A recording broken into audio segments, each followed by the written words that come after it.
नमस्ते बच्चों, कनेक्टेड में आपका स्वागत है। बनी, हनी लोग कितने झूठे हो गए हैं। हनी, क्यों? बनी, लोग कहते थे कि मेड इन चाइना चीज़ें ज़्यादा दिन तक टिकती नहीं हैं, परंतु ये कोरोना वायरस इतना कैसे टिक गया, यहाँ से जाने का नाम ही नहीं ले रहा है। बच्चों, आज हम इंडो चाइना में राष्ट्रवादी आंदोलन पाठ पढ़ेंगे। आज की कक्षा में हमें निम्नलिखित जानकारी मिलेगी। वियतनाम पर फ्रांसीसियों का शासन तथा राष्ट्रवादी आंदोलन द्वारा मिली स्वतंत्रता, वियतनाम का विभाजन, अमेरिका से युद्ध, पुनः एकीकृत गणराज्य की स्थापना। इसके अतिरिक्त हम पाठ के आधार पर कुछ प्रश्न एवं उनके उत्तर भी जानेंगे।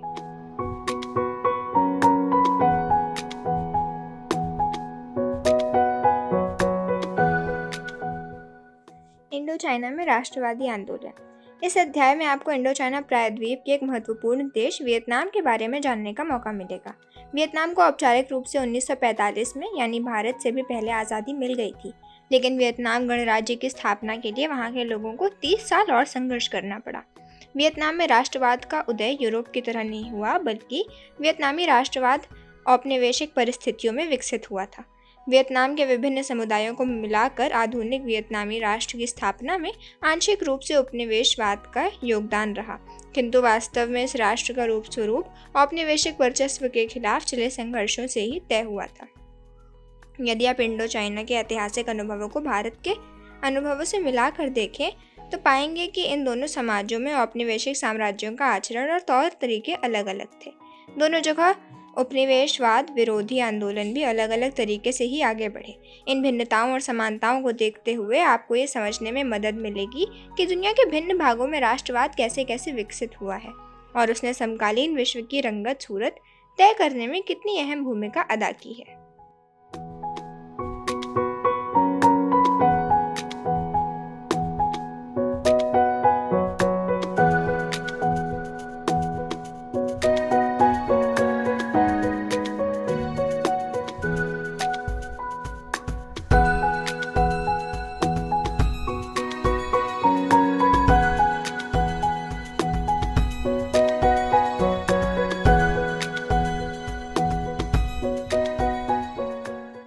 चीन के साए से आज़ादी।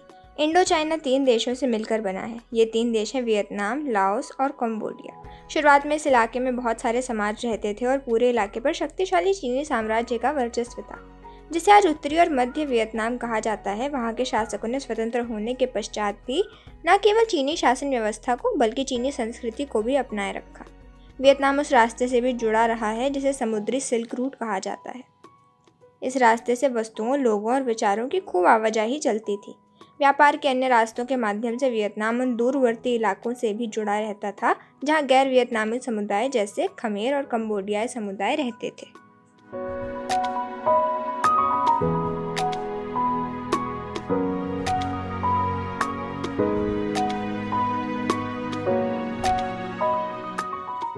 औपनिवेशिक वर्चस्व और उसका प्रतिरोध। वियतनाम पर फ्रांसीसियों के कब्जे के बाद वियतनामियों की जिंदगी पूरी तरह बदल गई। जीवन के हर मोर्चे पर जनता का औपनिवेशिक शासकों के साथ टकराव होने लगा। फ्रांसीसियों का नियंत्रण सबसे ज़्यादा तो सैनिक और आर्थिक मामलों में ही दिखाई देता था, लेकिन वियतनामी संस्कृति को तहस नहस करने के लिए भी उन्होंने सुनियोजित प्रयास किए। फ्रांसीसियों और उनके वर्चस्व का एहसास कराने वाली हर चीज़ के खिलाफ वियतनामी समाज के हर तबके ने जमकर संघर्ष किया और यहीं से वियतनाम में राष्ट्रवाद के बीज पड़े। फ्रांसीसी सेना ने पहली बार 1858 में वियतनाम की धरती पर डेरा डाला। 80 के दशक के मध्य तक आते आते उन्होंने देश के उत्तरी इलाके पर मजबूती से कब्जा जमा लिया। फ्रांस चीन युद्ध के बाद उन्होंने टोकिन और अनाम पर भी कब्जा कर लिया। 1887 में फ्रेंच इंडो चाइना का गठन किया गया। बाद के दशकों में एक और फ्रांसीसी शासक वियतनाम पर अपना कब्जा जमाते गए और दूसरी तरफ वियतनामियों को ये बात समझ में आने लगी कि फ्रांसीसियों के हाथों वे क्या क्या गंवा चुके हैं। इसी सोच विचार और जद्दोजहद से वियतनाम में राष्ट्रवादी प्रतिरोध विकसित हुआ। मशहूर नेत्रहीन शायर नगोयेन दिन चियू 1822 से 88 ने अपने देश की दुर्दशा पर शोक व्यक्त करते हुए लिखा, चिर अंधकार में जीने को तैयार हूँ, गद्दारों का मुंह देखना मुझे मंजूर नहीं। मुझे कोई आदम जात ना दिखे कोई बात नहीं, किसी इंसान की पीड़ा मुझे मंजूर नहीं। मैं कुछ ना देखूं कोई बात नहीं, वतन को छिन्न भिन्न होते नहीं देख सकता।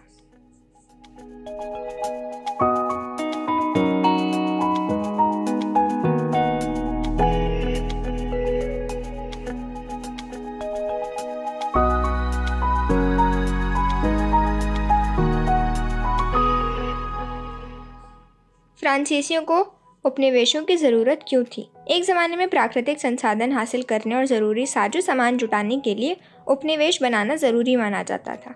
इसके अलावा दूसरे पश्चिमी राष्ट्रों की तरह फ्रांसीसियों को भी लगता था कि दुनिया के पिछड़े समाजों तक सभ्यता की रोशनी पहुंचाना विकसित यूरोपीय राष्ट्रों का दायित्व है। फ्रांसीसियों ने वियतनाम के मेकोंग डेल्टा इलाके में खेती बढ़ाने के लिए सबसे पहले वहां नहरें बनाई और जल निकासी का प्रबंध शुरू किया। सिंचाई की विशाल व्यवस्था बनाई गई। बहुत सारी नई नहरें और भूमिगत जलधाराएं बनाई गईं। ज़्यादातर लोगों को ज़बरदस्ती काम पर लगाकर निर्मित की गई इस व्यवस्था से चावल के उत्पादन में वृद्धि हुई। वियतनाम दूसरे देशों को चावल का निर्यात करने लगा। 1873 में चावल की खेती केवल 2,74,000 हेक्टेयर इलाके में होती थी। 27 साल बाद यानी सन 1900 में यह क्षेत्रफल 11 लाख हेक्टेयर और 1930 में बढ़कर 22 लाख हेक्टेयर हो गया था। अब तक वियतनाम का 2/3 चावल अंतर्राष्ट्रीय बाजार में जाने लगा था। 1931 तक वियतनाम दुनिया में चावल का तीसरा सबसे बड़ा निर्यातक बन चुका था। इसी दौरान व्यापारिक वस्तुओं के आवागमन, फौजी टुकड़ों की आवाजाही और पूरे क्षेत्र पर नियंत्रण कायम करने के लिए संरचनागत परियोजनाओं का निर्माण शुरू कर दिया गया। पूरे इंडो चाइना से गुजरने वाला एक विशाल रेल नेटवर्क बनाया गया। इसके माध्यम से वियतनाम के उत्तरी व दक्षिणी भाग चीन से जुड़ गए। ये रेल नेटवर्क चीन में स्थित यनान प्रांत तक जाता था। यह नेटवर्क 1910 में बनकर पूरा हुआ। उसी समय एक और लाइन बिछाई गई जिसके जरिए कंबोडिया की राजधानी नोम पेन्ह के रास्ते होते हुए वियतनाम को सियाम देश, उस समय थाईलैंड का यही नाम हुआ करता था, से जोड़ा गया। 1920 दशक आते आते फ्रांसीसी व्यवसायी अपने कारोबार में ज़्यादा से ज़्यादा मुनाफा कमाने के लिए वियतनाम सरकार पर इस बात के लिए और दबाव डालने लगे कि संरचनागत परियोजनाओं को और भी तेज़ी से आगे बढ़ाया जाए।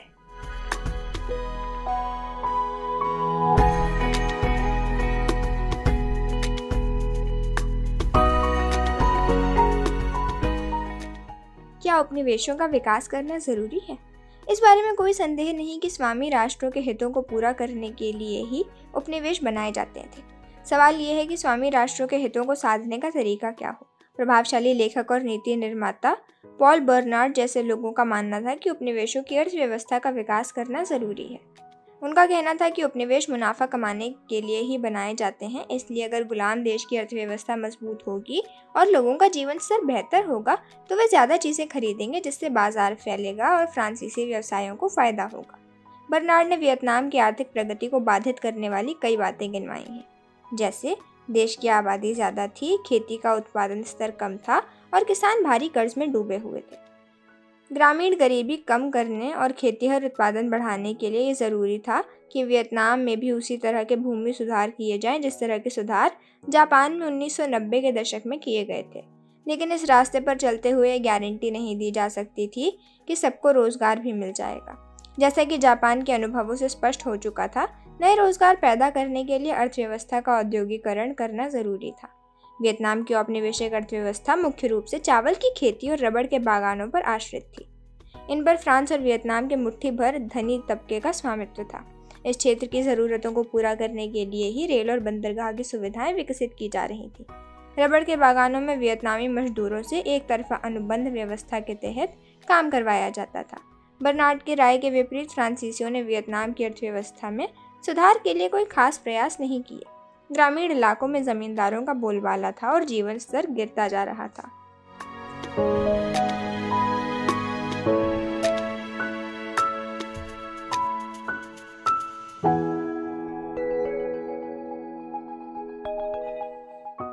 औपनिवेशिक शिक्षा की दुविधा।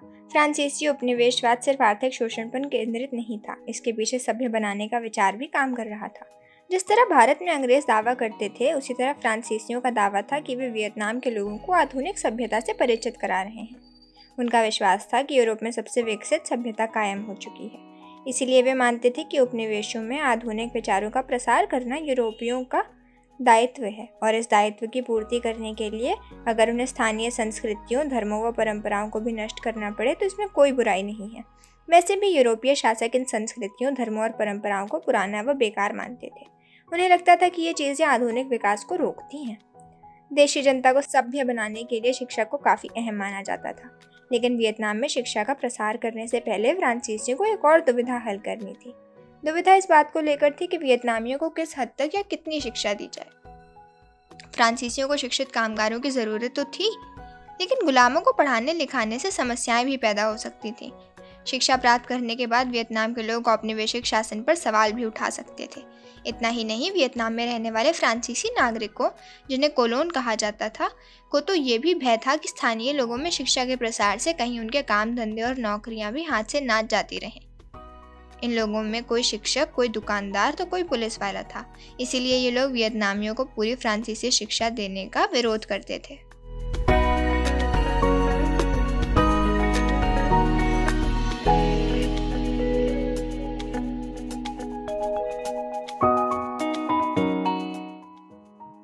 आधुनिक सोच, शिक्षा की भाषा। शिक्षा के क्षेत्र में फ्रांसीसियों को एक और समस्या का सामना करना पड़ा। वियतनाम का धनी और अभिजात्य वर्ग चीनी संस्कृति से गहरे तौर पर प्रभावित था। फ्रांसीसियों की सत्ता को सुदृढ़ आधार प्रदान करने के लिए इस प्रभाव को समाप्त करना जरूरी था। फलस्वरूप पहले उन्होंने परंपरागत शिक्षा व्यवस्था को सुनियोजित ढंग से तहस नहस किया और फिर वियतनामियों के लिए फ्रांसीसी किस्म के स्कूल खोल दिए। लेकिन ये कोई आसान काम नहीं था। अब तक समाज के खाते पीते तबके के लोग चीनी भाषा का इस्तेमाल करते थे, जिसे हटाना जरूरी था। लेकिन उसकी जगह लेने वाली भाषा कौन सी हो? चीनी भाषा को हटाकर लोगों को वियतनामी भाषा पढ़ाई जाए या उन्हें फ्रांसीसी भाषा में शिक्षा दी जाए?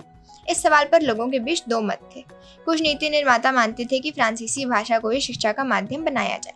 उन्हें लगता था कि फ्रांसीसी भाषा सीखने से वियतनाम के लोग फ्रांस की संस्कृति और सभ्यता से परिचित हो जाएंगे। इस प्रकार यूरोपीय फ्रांस के साथ मजबूती से बंधे एक एशियाई फ्रांस की रचना करने में मदद मिलेगी। वियतनाम के शिक्षा प्राप्त लोग फ्रांसीसी भावनाओं व आदर्शों का सम्मान करने लगेंगे, फ्रांसीसी संस्कृति की श्रेष्ठता के कायल हो जाएंगे और फ्रांसीसियों के लिए लगन से काम करने लगेंगे। बहुत सारे लोग इस बात के खिलाफ थे कि पढ़ाई के लिए केवल फ्रांसीसी भाषा को ही माध्यम बनाया जाए। उनका विचार था कि अगर छोटी कक्षाओं में वियतनामी और बड़ी कक्षाओं में फ्रांसीसी भाषा में शिक्षा दी जाए तो ज़्यादा बेहतर होगा। वे तो यहाँ तक चाहते थे कि जो थोड़े से लोग फ्रांसीसी सीख लेंगे और फ्रांस की संस्कृति को अपना लेंगे, उन्हें फ्रांस की नागरिकता भी प्रदान कर दी जाएगी।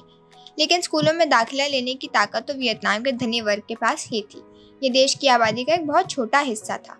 जो स्कूल में दाखिला ले पाते थे, उनमें से भी बहुत थोड़े से विद्यार्थी ही ऐसे थे जो सफलतापूर्वक स्कूल की पढ़ाई पूरी कर पाते थे। दरअसल बहुत सारे बच्चों को तो आखिरी साल की परीक्षा में जानबूझकर फेल कर दिया जाता था ताकि वे अच्छी नौकरियों के लिए योग्यता प्राप्त ना कर सकें। आमतौर पर 2/3 विद्यार्थियों को इसी तरह फेल कर दिया जाता था। 1925 में 1.7 करोड़ की आबादी में स्कूल की पढ़ाई पूरी करने वालों की संख्या 400 से भी कम थी। स्कूली किताबों में फ्रांसीसियों का गुणगान किया जाता था और औपनिवेशिक शासन को सही ठहराया जाता था। वियतनामियों को आदिम और पिछड़ा दर्शाया जाता था, जो शारीरिक श्रम तो कर सकते हैं लेकिन बौद्धिक कामों के लायक नहीं हैं। वे खेतों में काम तो कर सकते हैं लेकिन अपना शासन खुद नहीं चला सकते। वे माहिर नकलची तो हैं पर उनमें रचनाशीलता नहीं है। स्कूली बच्चों को पढ़ाया जाता था कि वियतनाम में केवल फ्रांसीसी ही शांति कायम कर सकते हैं। जब से वियतनाम में फ्रांसीसी शासन की स्थापना हुई है, वियतनामी किसान डाकुओं के भय से आज़ाद हो गए हैं। चारों तरफ अमन चैन है और किसान दिल लगाकर काम कर सकते हैं।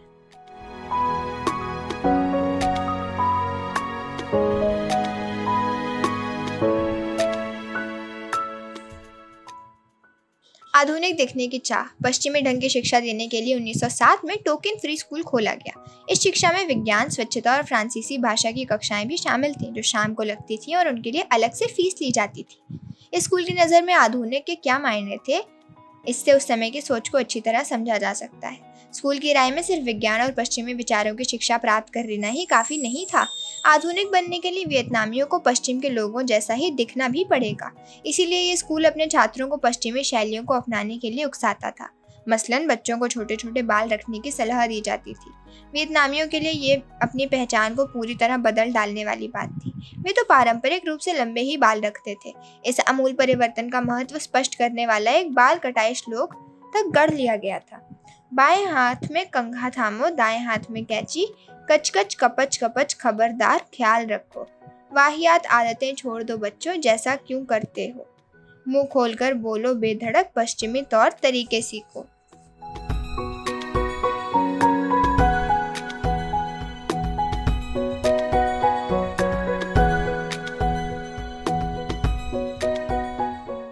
स्कूलों में विरोध के स्वर। शिक्षकों और विद्यार्थियों ने इन पुस्तकों और पाठ्यक्रमों का आंख मूंदकर अनुसरण नहीं किया। वहीं इनका खुलकर विरोध हुआ तो कई लोगों ने खामोशी से प्रतिरोध दर्ज कराया। जैसे जैसे छोटी कक्षाओं में वियतनामी शिक्षकों की संख्या बढ़ती गई, इस बात पर नियंत्रण रखना मुश्किल होता गया कि उन कक्षाओं में क्या पढ़ाया जा रहा है।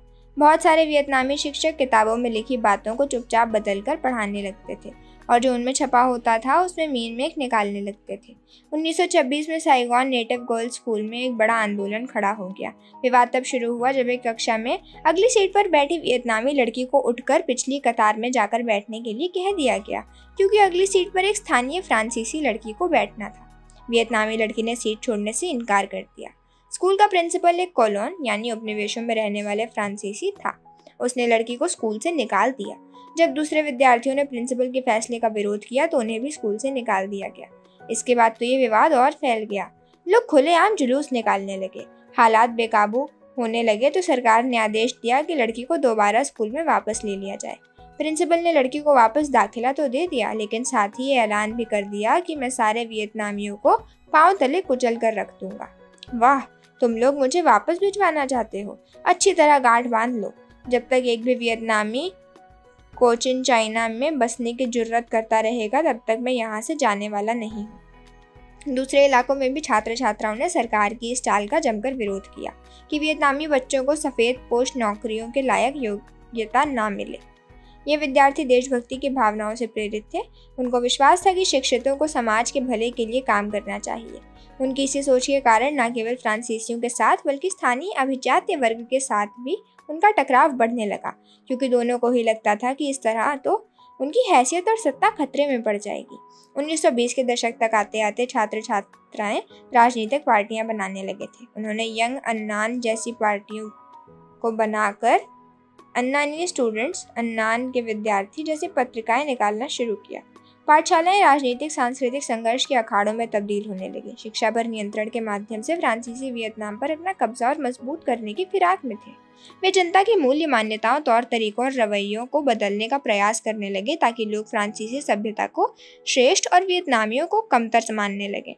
दूसरी तरफ वियतनामी बुद्धिजीवियों को लगता था कि फ्रांसीसियों के शासन में वियतनाम न केवल अपने भूभाग पर अपना नियंत्रण खोता जा रहा है बल्कि अपनी पहचान भी गंवा रहा है।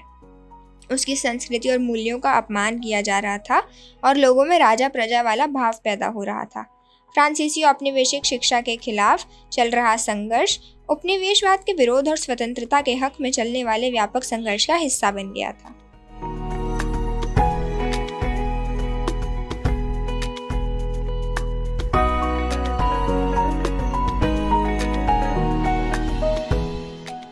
साफ सफाई, बीमारी और रोजमर्रा प्रतिरोध। उपनिवेशवाद के खिलाफ ऐसे राजनीतिक संघर्ष सिर्फ शिक्षा के क्षेत्र में ही नहीं चल रहे थे। बहुत सारे दूसरे संस्थानों में भी गुलाम जनता नाना प्रकार से अपने गुस्से का अभिव्यक्त कर रही थी। हनोई पर प्लेग का हमला। आइए स्वास्थ्य और साफ सफाई का ही उदाहरण लें। जब फ्रांसीसियों ने एक आधुनिक वियतनाम की स्थापना का काम शुरू किया तो उन्होंने फैसला लिया कि वे हनोई का भी पुनर्निर्माण करेंगे। एक नए आधुनिक शहर का निर्माण करने के लिए वास्तुकला के क्षेत्र में सामने आ रहे नवीनतम विचारों और आधुनिक इंजीनियरिंग निपुणता का इस्तेमाल किया गया। 1903 में हनोई के नवनिर्मित आधुनिक भाग में ब्यूबोनिक प्लेग की महामारी फैल गई। बहुत सारे औपनिवेशिक देशों में इस बीमारी को फैलने से रोकने के लिए जो कदम उठाए गए उनके कारण भारी सामाजिक तनाव पैदा हुए, परंतु हनोई के हालात तो कुछ खास ही थे। हनोई के फ्रांसीसी आबादी वाले हिस्से को एक खूबसूरत और साफ सुथरे शहर के रूप में बनाया गया था। वहाँ चौड़ी सड़कें थी और निकासी का बढ़िया इंतजाम था। देशी बस्ती में ऐसी कोई आधुनिक सुविधाएं नहीं थी। पुराने शहर का सारा कचरा और गंदा पानी सीधे नदी में बहा दिया जाता था। भारी बरसात या बाढ़ के समय तो सारी गंदगी सड़कों पर ही तैरने लगती थी। असल में प्लेग की शुरुआत ही उन चीज़ों से हुई थी जिनको शहर के फ्रांसीसी भाग में स्वच्छ परिवेश बनाए रखने के लिए लगाया गया था। शहर के आधुनिक भाग में लगे विशाल सीवर आधुनिकता के प्रतीक थे। यही सीवर चूहों के पनपने के लिए भी आदर्श साबित हुए। चूहों की निर्बाध आवाजाही के लिए भी ये उचित हुआ करते थे। इनमें जलते हुए चूहे पूरे शहर में बेखटके घूमते थे और इन्हीं पाइपों के रास्ते चूहे फ्रांसीसियों के चाक चौबंद घरों में घुसने लगे। अब क्या किया जाए?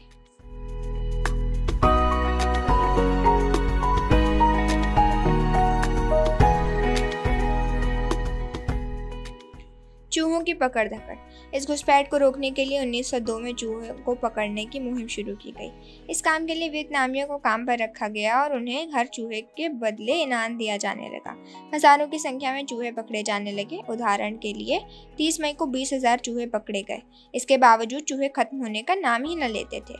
वियतनामियों को चूहों के शिकार की इस मुहिम के जरिए सामूहिक सौदेबाजी का महत्व समझ में आने लगा था।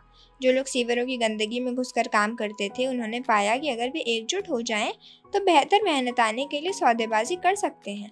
उन्होंने स्थिति से फायदा उठाने के एक से एक नायाब तरीके भी ढूंढ निकाले। मजदूरों को पैसा तब मिलता था जब वे ये साबित कर देते थे कि उन्होंने चूहे को पकड़कर मार डाला है। सबूत के तौर पर उन्हें चूहे की पूंछ लाकर दिखानी पड़ती थी। इस प्रावधान का फायदा उठाते हुए मजदूर ज्यादा पैसा कमाने के लिए चूहे को पकड़कर उसकी पूंछ तो काट लेते थे, पर चूहे को जिंदा छोड़ देते थे ताकि वे कभी खत्म ना हो और उनको पकड़ने का सिलसिला ऐसे ही चलता रहे। कुछ लोग ना तो पैसे कमाने के लिए बाकायदा चूहे पालना शुरू कर चुके थे। निर्बलों के इस प्रतिरोध और असहयोग से तंग आकर आखिरकार फ्रांसीसियों ने चूहे के बदले पैसे देने की योजना ही बंद कर दी। लिहाजा ब्यूबोनिक प्लेग खत्म नहीं हुआ। न केवल 1903 में बल्कि अगले कुछ सालों तक ये बीमारी पूरे इलाके में फैल गई। चूहों के आतंक की ये कहानी कई मायनों में फ्रांसीसी सत्ता की सीमा और सभ्यता प्रसार के उनके मिशन में निहित अंतर विरोधों को सामने ला देती है। चूहे पकड़ने वालों की हरकतों से हमें पता चलता है कि वियतनाम के लोग रोजमर्रा की जिंदगी में उपनिवेशवाद का किस किस तरह से विरोध कर रहे थे।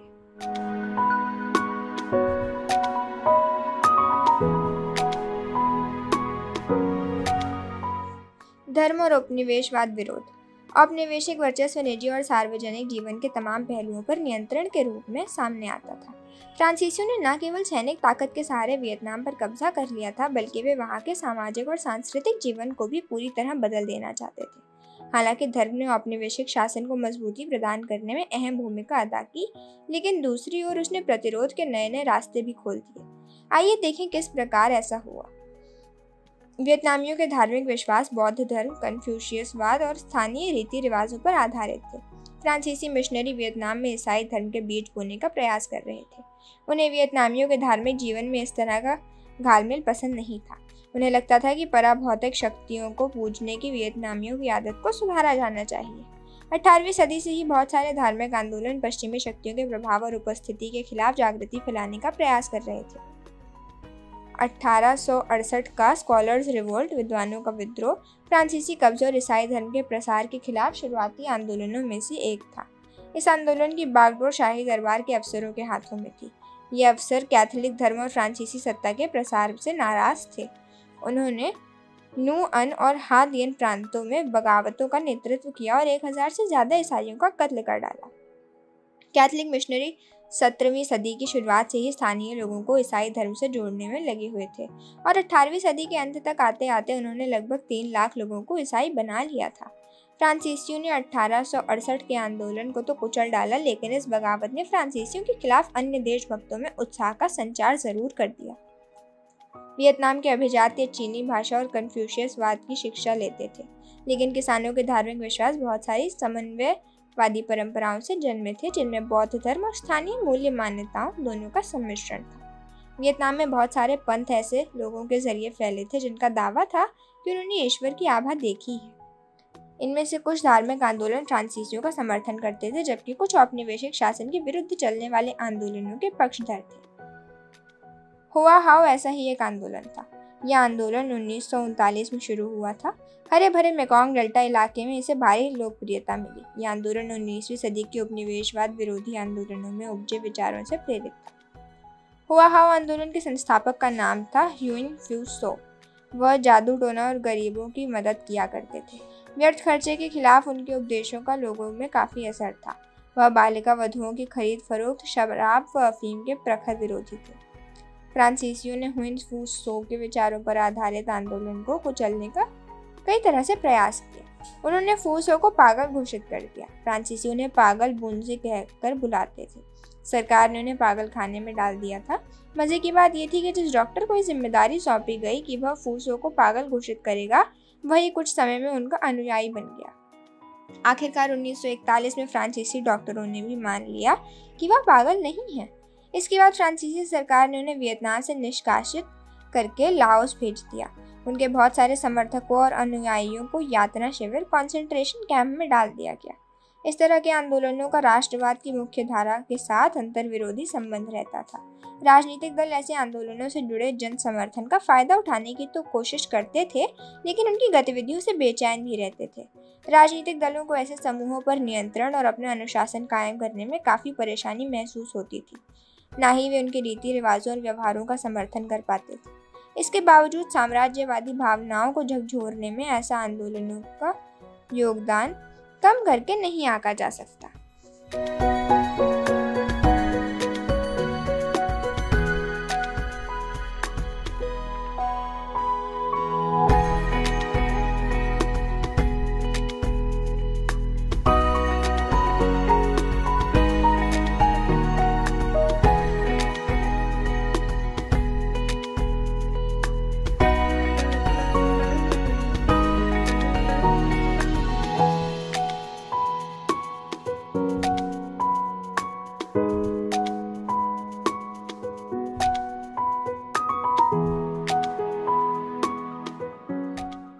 आधुनिकीकरण की संकल्पना।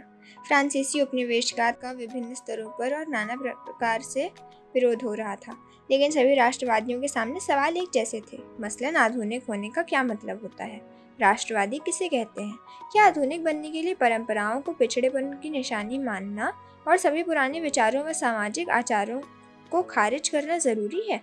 क्या पश्चिम को ही विकास व सभ्यता का प्रतीक मानना और उसकी नकल करना जरूरी है? ऐसे सवालों के जवाब कई तरह के थे। कुछ बुद्धिजीवियों का मानना था कि पश्चिम के प्रभुत्व का मुकाबला करने के लिए वियतनामी परंपराओं को मजबूत करना जरूरी है, जबकि कई बुद्धिजीवियों का विचार था कि विदेशी वर्चस्व का विरोध करते हुए भी वियतनाम को पश्चिम से बहुत कुछ सीखना होगा। इन मतभेदों के कारण कई गंभीर बहसें खड़ी हुई, जिन्हें आसानी से हल नहीं किया जा सकता था। 19वीं सदी के आखिर में फ्रांसीसियों के विरोध का नेतृत्व प्रायः कन्फ्यूशियन विद्वानों कार्यकर्ताओं के हाथों में होता था, जिन्हें अपनी दुनिया बिखरती दिखाई दे रही थी। कन्फ्यूशियन परंपरा में शिक्षित फॉन बाई चाक 1867 से 1940 ऐसे ही एक महत्वपूर्ण राष्ट्रवादी थे। 1903 में उन्होंने रेवोल्यूशनरी सोसाइटी दुई तान होई नामक पार्टी का गठन किया और तभी से वह उपनिवेशवाद विरोधी आंदोलन के एक अहम नेता बन गए थे। राजकुमार कुआंग दे इस पार्टी के मुखिया थे। फान बुई चाओ ने 1905 में चीनी सुधारक लियोंग किचोई 1873 से 1929 से योकोहामा में भेंट की। फान की सबसे प्रभावशाली पुस्तक the history of the loss of Vietnam Liang की सलाह और प्रभाव में ही लिखी गई थी। वियतनाम और चीन में ये किताब खूब बिकी और उस पर एक नाटक भी लिखा गया। ये किताब एक दूसरे से जुड़े दो विचारों पर केंद्रित है, एक देश की संप्रभुता का नाश और दूसरा दोनों देशों के अभिजात्य वर्ग को एक संस्कृति में बांधने वाले वियतनाम चीन संबंधों का टूटना। फान अपनी पुस्तक में इसी दोहरे नाश का विलाप करते हैं। उनके शोक का अंदाज वैसा ही था जैसे परंपरागत अभिजात्य तबके से निकले सुधारकों को दिखाई देता था। अन्य राष्ट्रवादी फान बाई चाओ के विचारों से गहरे तौर पर असहमत थे। फान चू जिन 1871 से 1926 ऐसे नेताओं में प्रमुख थे। वे राजशाही राजतंत्र के कट्टर विरोधी थे। उन्हें यह मंजूर नहीं था कि फ्रांसीसियों को देश से निकालने के लिए शाही दरबार या राजा की सहायता ली जाए। वह एक लोकतांत्रिक गणराज्य की स्थापना करना चाहते थे। पश्चिम के लोकतांत्रिक आदर्शों से प्रभावित चिन्ह पश्चिमी सभ्यता को पूरी तरह खारिज करने के खिलाफ थे। उन्हें मुक्ति के फ्रांसीसी क्रांतिकारी आदर्श तो पसंद थे, लेकिन उनका आरोप था कि खुद फ्रांसीसी ही उन आदर्शों का अनुसरण नहीं कर रहे हैं। उनकी मांग थी कि फ्रांसीसी शासक वियतनाम से वैज्ञानिक और शैक्षणिक संस्थानों की स्थापना करें और कृषि व उद्योग का विकास करें।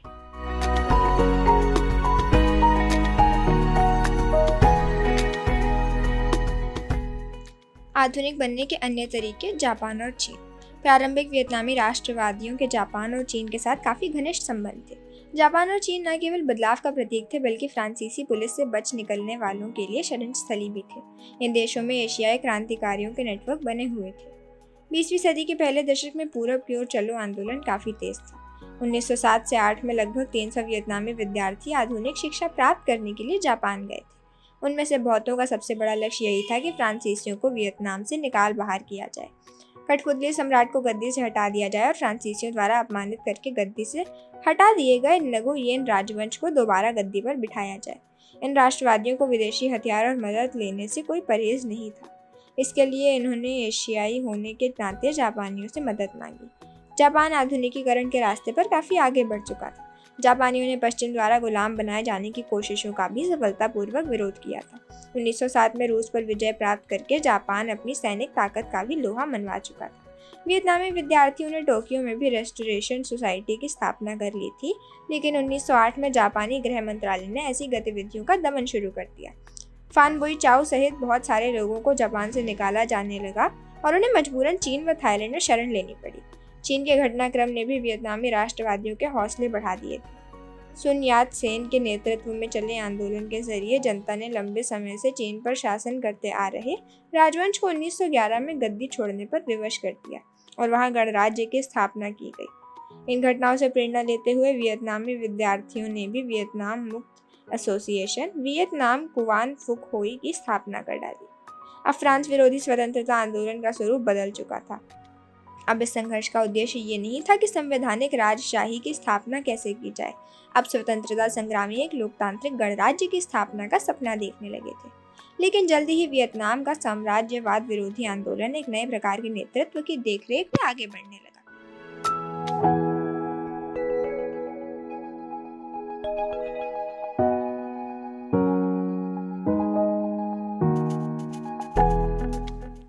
कम्युनिस्ट आंदोलन और वियतनामी राष्ट्रवाद। 1930 के दशक में आई महामंदी ने वियतनाम पर भी गहरा असर डाला। रबड़ और चावल के दाम गिर गए और कर्जा बढ़ने लगा। चारों तरफ बेरोजगारी और ग्रामीण विद्रोहों का बोलबाला था। ने अन और हा तिन प्रांतों में भी ऐसे ही आंदोलन हुए। ये सबसे गरीब प्रांत थे जहां रेडिकल आंदोलनों की एक लंबी परंपरा चली आ रही थी, जिसके कारण उन्हें वियतनाम की लपलपाती चिंगारी कहा जाता था। जब भी बड़ा संकट आता था तो सबसे पहले वही असंतोष की ज्वाला भड़कती थी। फ्रांसीसियों ने इन बगावतों को सख्ती से कुचल डाला।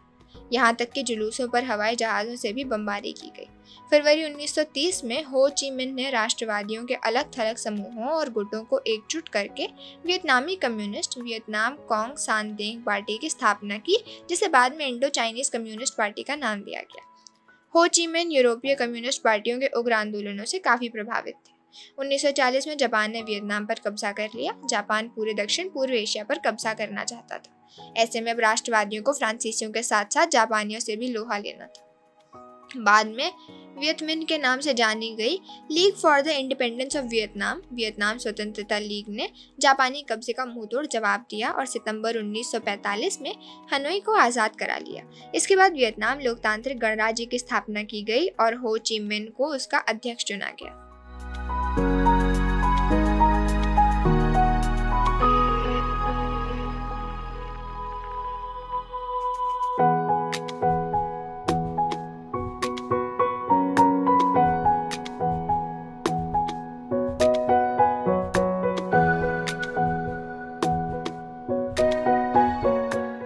वियतनाम गणराज्य। नए गणराज्य के सामने बहुत सारी चुनौतियां थीं। फ्रांसीसी शासक सम्राट बाओ दाई को कठपुतली की तरह इस्तेमाल करते हुए देश पर कब्जा जमाए रखने की कोशिश कर रहे थे। फ्रांसीसी हमले को देखते हुए वियतमिन्ह के सदस्यों को पहाड़ी इलाकों में शरण लेनी पड़ी। 8 साल तक चली लड़ाई में आखिरकार फ्रांसीसियों को डीएन बीएन फू के मोर्चे पर मुंह की खानी पड़ी। फ्रांसीसी सेनाओं के सर्वोच्च कमांडर जनरल हेनरी नवारे ने 1953 में ऐलान किया था कि उनकी सेना जल्दी ही विजयी होगी, लेकिन 7 मई 1954 को वियतमिन्ह ने फ्रांसीसी एक्सपीडिशनरी कोर के बहुत सारे सैनिकों को मार गिराया और 16,000 से ज़्यादा को कैद कर लिया। एक जनरल, 16 कर्नलों और 1,749 अफसरों सहित पूरे कमांडिंग दस्ते को पकड़ लिया गया। फ्रांसीसियों की पराजय के बाद जिनेवा में चली शांति वार्ताओं में वियतनामियों को देश विभाजन का प्रस्ताव मानने के लिए बाध्य कर दिया गया। उत्तरी और दक्षिणी वियतनाम 2 अलग अलग देश बन गए। उत्तरी भाग में हो ची मिन्ह और कम्युनिस्टों की सत्ता स्थापित हुई, जबकि दक्षिणी वियतनाम में बाओ डाई की सत्ता बनी रही। इस बंटवारे से पूरा वियतनाम युद्ध के मोर्चे में तब्दील होकर रह गया। देश के अपने ही लोगों और पर्यावरण की तबाही होने लगी। कुछ समय बाद दक्षिणी वियतनाम ने ngo दिन दिएम के नेतृत्व में हुए तख्ता पलट में बाओ दाई को गद्दी से हटा दिया गया। इसके बाद दिएम की अगुवाई में एक और दमनकारी व निरंकुश शासन की स्थापना हुई। उसका विरोध करने वालों को कम्युनिस्ट कहकर जेल में डाल दिया जाता था या मार दिया जाता था। डीएम ने अध्यादेश 10 को भी नहीं हटाया, जिसमें ईसाई धर्म को तो मान्यता दी गई थी लेकिन बौद्ध धर्म को गैर कानूनी घोषित कर दिया गया था। उसके तानाशाही शासन के खिलाफ नेशनल लिबरेशन फ्रंट NLF के नाम से एक व्यापक मोर्चा बनाया गया। उत्तरी वियतनाम में हो ची मिन्ह के नेतृत्व वाली सरकार की सहायता से NLF ने देश के एकीकरण के लिए आवाज उठाई। अमेरिका इस गठबंधन की बढ़ती ताकत और उसके प्रस्तावों से भयभीत था, कहीं पूरे वियतनाम पर कम्युनिस्टों का कब्जा ना हो जाए। इस भय से अमेरिका ने अपनी फौजें और गोला बारूद वियतनाम में तैनात करना शुरू कर दिया।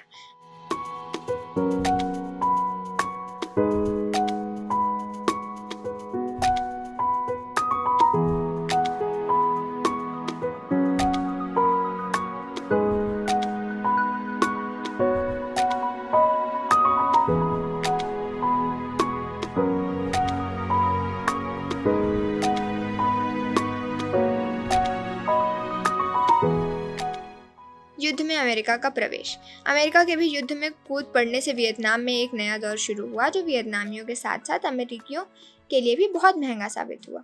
1965 से 1972 के बीच अमेरिका के 34,03,100 सैनिकों ने वियतनाम में काम किया, जिनमें से 7,484 महिलाएं थीं।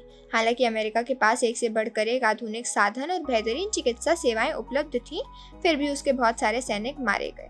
लगभग 47,244 सैनिक मारे गए और 3,03,704 घायल हुए। घायलों में से 23,014 को भूतपूर्व सैनिक प्रशासन ने स्थायी रूप से अपंग घोषित कर दिया। अमेरिका के साथ संघर्ष का ये दौर काफी यातनापूर्ण और निर्मम रहा। इस युद्ध में बड़े बड़े हथियारों और टैंकों से लैस हजारों अमेरिकी सैनिक वियतनाम में झोंक दिए गए थे।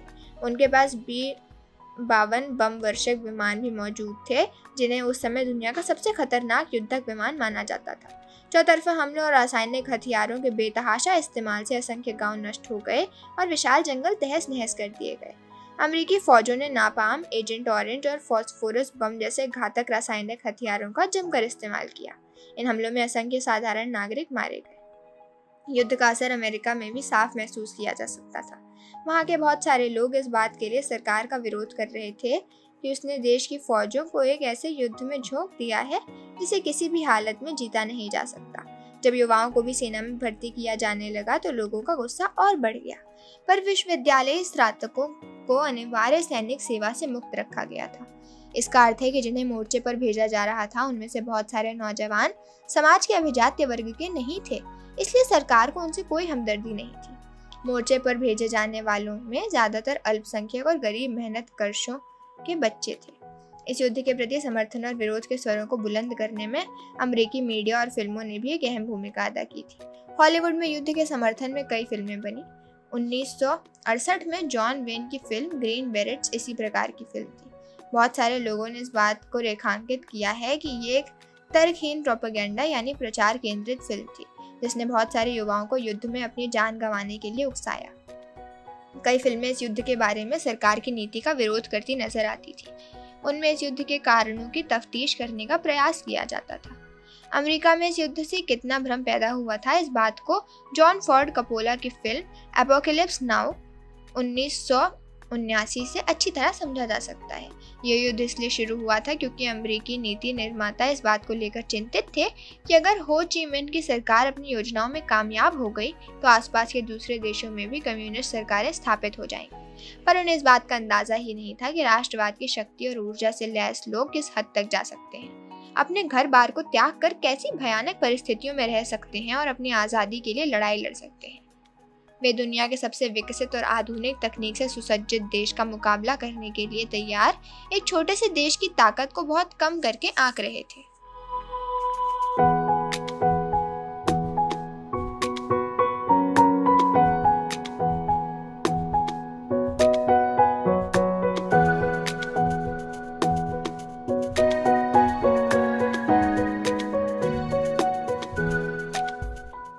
हो ची मिन्ह भूल भुलैया मार्ग। हो ची मिन्ह मार्ग को देखने पर इस बात को अच्छी तरह समझा जा सकता है कि वियतनामियों ने अमेरिका के विरुद्ध किस तरह लोहा लिया।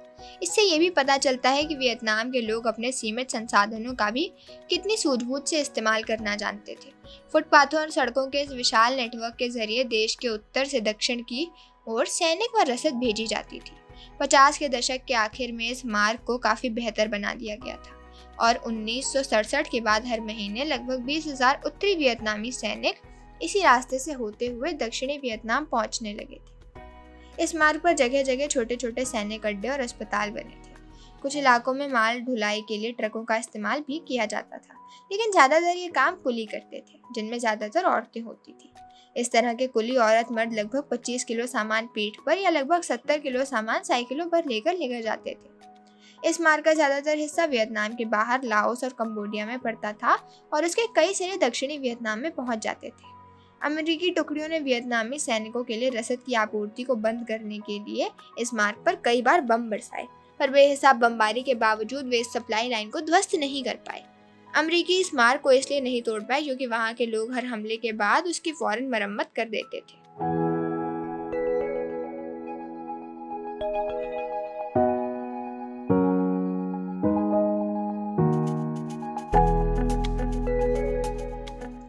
राष्ट्र और उसके नायक। सामाजिक आंदोलनों को देखने का एक पैमाना ये होता है कि उससे समाज के विभिन्न तबकों पर क्या असर पड़ता है। आइए देखें कि वियतनाम के साम्राज्यवाद विरोधी आंदोलन में औरतों की क्या भूमिका रही और इससे राष्ट्रवादी विचारधारा के बारे में हमें क्या पता चलता है। विद्रोही औरतें। पारंपरिक रूप से चीन के मुकाबले वियतनाम में औरतों को ज्यादा बराबरी वाला दर्जा मिलता था, खास तौर से निचले तबके में। फिर भी औरतों की स्थिति पुरुषों के मुकाबले कमजोर तो थी ही। वे अपने भविष्य के बारे में अहम फैसले नहीं ले सकती थी, ना ही सार्वजनिक जीवन में उनका कोई खास दखल होता था। जैसे जैसे वियतनाम में राष्ट्रवादी आंदोलन जोर पकड़ने लगा, समाज में महिलाओं की हैसियत व स्थिति पर भी सवाल उठने लगे और स्त्रीत्व की एक नई छवि सामने आने लगी। साहित्यकार और राजनीतिक विचारक विद्रोहों में हिस्सा लेने वाली महिलाओं को आदर्श के रूप में पेश करने लगे। 1930 में नहात लिन द्वारा लिखे गए एक प्रसिद्ध उपन्यास से वियतनाम में काफी विवाद पैदा हो गया। इस उपन्यास की नायिका एक ऐसे व्यक्ति के साथ रहने से इनकार कर देती है जिसके साथ जबरन उसका विवाह कर दिया गया था। उसे छोड़कर अपनी पसंद के किसी और व्यक्ति से विवाह कर लेती है। ये व्यक्ति राष्ट्रवादी आंदोलन में सक्रिय है।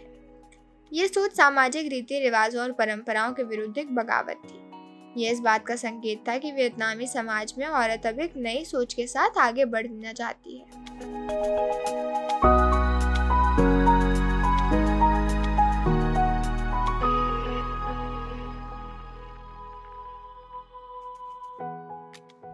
गुजरे ज़माने के नायक। पुराने ज़माने की विद्रोही औरतों का भी महिमा मंडन किया जाने लगा। 1913 में राष्ट्रवादी नेता फान बुई चाउ ने 39 से 43 ईस्वी में चीनी कब्जे के विरुद्ध युद्ध छेड़ने वाली ट्रंग बहनों के जीवन पर एक नाटक लिखा। इस नाटक में उन्होंने दिखाया कि इन बहनों ने वियतनामी राष्ट्र को चीनियों से मुक्त कराने के लिए देशभक्ति के भाव से कैसे कैसे कारनामे किए थे। उनकी बगावत की असली वजह क्या थी, इस बारे में बहुत सारे विचारकों की राय भिन्न रही है, लेकिन फान के नाटक के बाद उनको आदर्श के रूप में पेश किया जाने लगा और उनका गुणगान किया जाने लगा। वियतनामियों की अपराजेय इच्छा शक्ति और गहन देशभक्ति के प्रतीक के रूप में पेंटिंग्स, नाटकों और उपन्यासों में उनका महिमा मंडन होने लगा। बताया जाता है कि ट्रंग बहनों ने 30,000 सैनिकों की फौज जुटा ली थी। उन्होंने चीनियों का 2 साल तक मुकाबला किया और अंत में जब उन्हें अपनी पराजय निश्चित दिखाई देने लगी तो शत्रु के सामने आत्मसमर्पण करने की बजाय उन्होंने खुदकुशी कर ली। अतीत की अन्य विद्रोहियों भी व्यापक राष्ट्रवादी आख्यान का हिस्सा बनी। इनमें त्रियु अयु सबसे महत्वपूर्ण और सम्मानित रही हैं। 3री सदी में पैदा होने वाली त्रियु बचपन में ही यतीम हो गई थी। माँ बाप के मरने के बाद वह अपने भाई के साथ रहने लगी। बड़ी होने पर उन्होंने अपना घर छोड़ दिया और जंगलों में चली गई। वहाँ रहकर उन्होंने एक विशाल सेना का गठन किया और चीनियों के वर्चस्व को चुनौती दी। इस संघर्ष के अंत में जब उनकी सेना हार गई तो उन्होंने पानी में डूबकर अपनी जान दे दी थी। वियतनामियों के लिए वह देश के मान की रक्षा करते हुए जान देने वाली शहीद ही नहीं बल्कि एक देवी बन गई थी। लोगों को साहसपूर्वक आगे बढ़ने के लिए प्रेरित करते हुए राष्ट्रवादियों ने उनकी छवि का खूब प्रचार किया।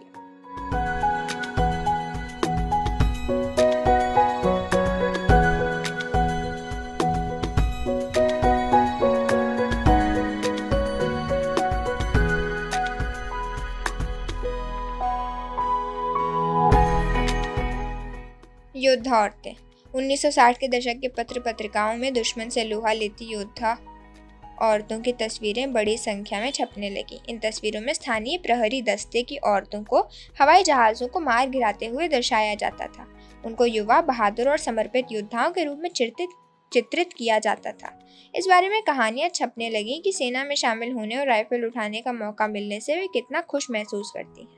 कुछ कहानियों में बताया जाता था कि किस अप्रतिम वीरता का परिचय देते हुए किसी महिला सैनिक ने अकेले ही शत्रुओं को मार गिराया। नगुयेन थी शुआन नामक महिला के बारे में बताया जाता था कि उसके पास केवल 20 गोलियां थीं, लेकिन इन्हीं के सहारे उसने एक जेट विमान को मार गिराया था। औरतों को सिर्फ योद्धा के रूप में ही नहीं बल्कि कामगारों के रूप में भी पेश किया जा रहा था।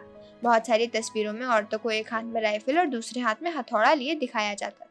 चाहे बूढ़ी हो या जवान, औरतों को निस्वार्थ भाव से देश रक्षा के लिए समर्पित नागरिकों के रूप में पेश किया जाने लगा था।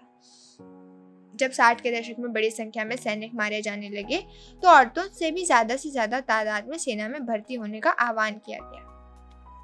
बहुत सारी औरतों ने इस आह्वान को गंभीरता से लिया और वे प्रतिरोध आंदोलन में शामिल हो गईं। वे घायलों की मरहम पट्टी करने, भूमिगत कमरे व सुरंगें बनाने और दुश्मन से मोर्चा लेने में बढ़ चढ़कर हिस्सा लेने लगी थी। हो ची मिन्ह मार्ग पर देश के युवा वॉलंटियरों ने 2195 किलोमीटर लंबी महत्वपूर्ण सड़कों पर लगातार पहरा दिया और 2500 ठिकानों की हिफाजत की। उन्होंने 6 हवाई पट्टियां बनाई, 10,000 बमों को बर्बाद किया, हजारों किलोग्राम माल ढोया, हथियार व गोला बारूद की सप्लाई जारी रखी और 15 जहाजों को मार गिराया। 1965 से 1975 के बीच इस मार्ग पर काम करने वाले युवाओं में से 70-80% लड़कियां थीं। एक सैनिक इतिहासकार का कहना है कि वियतनाम की सेना, मिलिशिया, नागरिक सेना, स्थानीय दस्तों और पेशेवर टोलियों में 15 लाख औरतें काम करती थीं।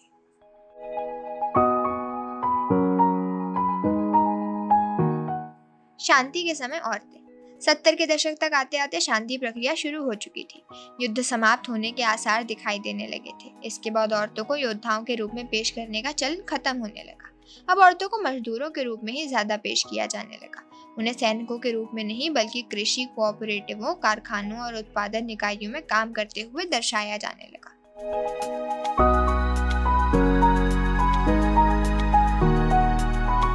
युद्ध की समाप्ति। युद्ध के लंबा खिंचने से अमेरिका में भी लोग सरकार के खिलाफ बोलने लगे थे। ये साफ दिखाई दे रहा था कि अमेरिका अपने लक्ष्य को हासिल करने में विफल रहा है।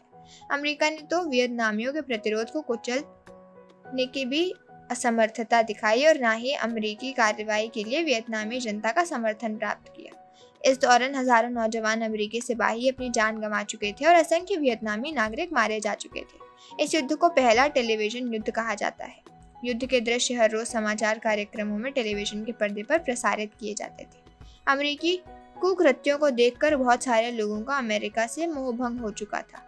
मैरी मैकार्थी जैसे लेखक या जेन फोंडा जैसे कलाकारों ने तो उत्तरी वियतनाम का दौरा भी किया और अपने देश की रक्षा के लिए वियतनामियों द्वारा दिए गए बलिदानों की भूरी भूरी प्रशंसा की। राजनीतिक सिद्धांतकार नोम चॉम्स्की ने इस युद्ध को शांति के लिए, राष्ट्रीय आत्मनिर्णय के अधिकार के लिए और अंतर्राष्ट्रीय सहयोग के लिए भारी खतरा बताया।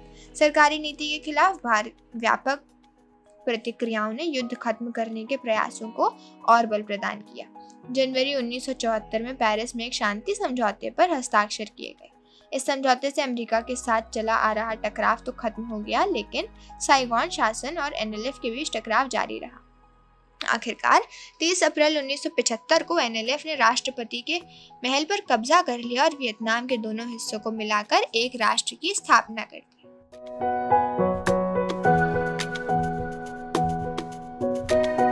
निम्नलिखित प्रश्नों के उत्तर दीजिए।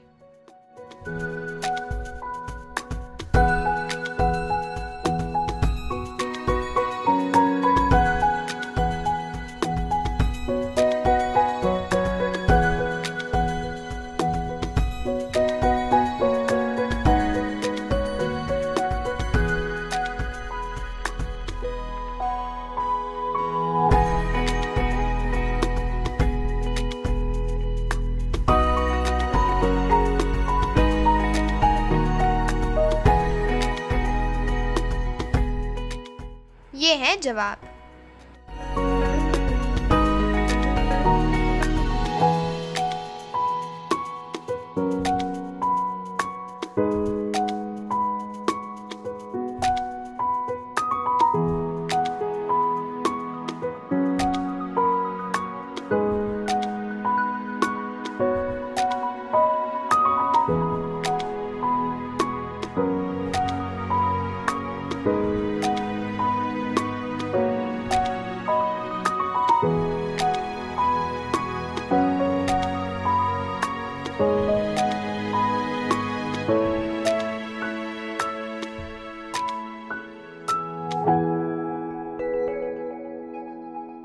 तो